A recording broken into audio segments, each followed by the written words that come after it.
এই শেফটা কই গেল? আমার একটা আইডি খুললে দিব।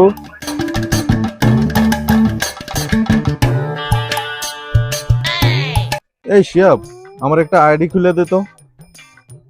এখন কি এর আইডি? এখন তো ডান টান কিছুই কাটলাম না।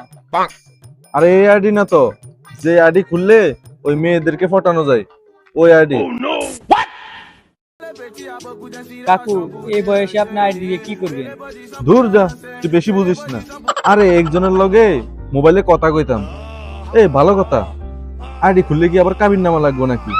তোর মা কিন্তু কাবিন নামা দিব না। তোর মা মনে করবে আবার কাবিন নামা দিয়ে কি করি। আচ্ছা, আইডি খুলতে কি কি লাগে? দেন খুলে দি। বুঝছি, বুড়া বয়সে আপনারে প্রেমের রোগে ধরছে। এই ভালো কথা, আইডি খুললে নাকি আইডি আবার চোরে লইয়া যায়। বড় থেকে ভালো থেকে একটা সাইনা টালা লাগাইছে, আর ওই টালার চাবিটা আমারে দিস। বয়স কত দিন? দে, বয়স কমাইয়া দে, বয়স 18 দিস। দেখ দেখ, বুড়ার টান কত। বুড়ার বয়স হলো 40 আর বুড়া কয় 18। আরে বয়স একটু কমাই দিতে হইব, নইলে সুন্দরী মেয়েরা ফুটবো না।